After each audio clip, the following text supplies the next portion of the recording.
This is Scott Varilek, Varilek Trading in Sioux Center, Iowa. We've got finishing up a Thursday, August 27. Finally a decent close. It's nice to be able to talk about an up day in the markets. It's been a long, brutal path, and levels of frustration and just over this market. There's a lot of people that are feeling a little bit beat up, maybe a little bit of denial. How can we go lower? It can. We know that it can. There's a lot of stories out there, so let's start unpacking a few. We've got Mexican cattle coming in this week. We've got 700 head a day coming out of one port. Expectations that that can start to grow. It can turn into 900. We're talking about another port. We've got Secretary Rollins today talking about a port that wasn't even listed on the plans to be open, that they're maybe close to allowing that one going. So it's still game on that cattle are going to be coming up here. They're talking about more sterile flies. So that added a lot to our big up in the markets. So naturally, we have sure penciled in a lot of, taking that cherry off the top, I guess to say, knowing that they're planning on coming in. And, the point keeps getting brought up that, hey, they figured out how to feed them, how to kill them down there. Well, maybe they won't just come flooding across, but when you dive into it, the cow-calf man in Mexico wasn't the one getting paid for it. What does that feel like? All the leverage was in the packers' hands.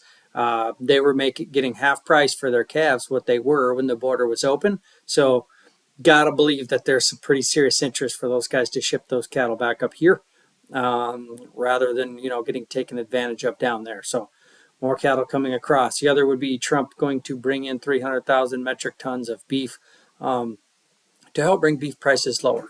Something that we've all been frustrated with, that the government's hands keep diving in here. And it's Brazil. That's where it would be from. I mean, you've got, JBS would have the ability to do that a lot easier than the rest. But that's where it looks like to us where the beef could come from. And he did sign that at the White House yesterday. So that has become official. He is still looking forward to doing that, even though we're all very frustrated about it. So it's a lot of beef in a short window.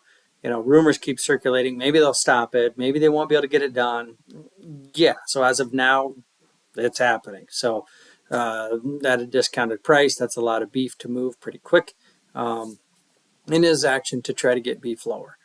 For us, the market was already fixing itself. We already were. We had record highs. We were already on the way down.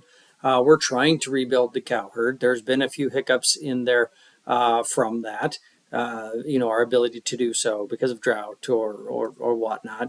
We do have higher input costs, but the market will fix itself. So the fact that they dove in there is a little bit frustrating. We do think heifer retention is happening. That sure is a debate, but the steer to heifer slaughter ratio is showing this year that, the heifers to steer slaughter ratio is a little bit wider. Heifers are decreasing a little bit as a percentage of the slaughter. So can't ignore it. We have to say that we're killing less heifers versus steers. There's some evidence for that. The other thing I'm diving into that I've got a lot of data on is, hey, beef on dairy. How much does this offset it? Because we've got some changes there. We've got 95% of dairy cows that are in production getting bred to beef, and it is sexed semen that they are going to get a bull calf. So not only are they having half bulls, half heifers, they are having bulls. So of that number in the beef industry, it does offset that ratio just a little bit as more steers than less heifers. So there is a little bit of, difference there. I've got a lot of data on that, but just of note that's something that we're seeing in the industry.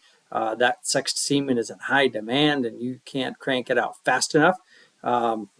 So it's something that the market is getting used to. It's filling a hole. It's making a more desirable animal, a high quality animal too. There's that thought that this can't have near the quality of this beef on Holstein, but the Angus breed itself was derived from the Holstein breed many, many moons ago, a long time ago. So it's not that big of a difference, and it's a high quality carcass on a Holstein.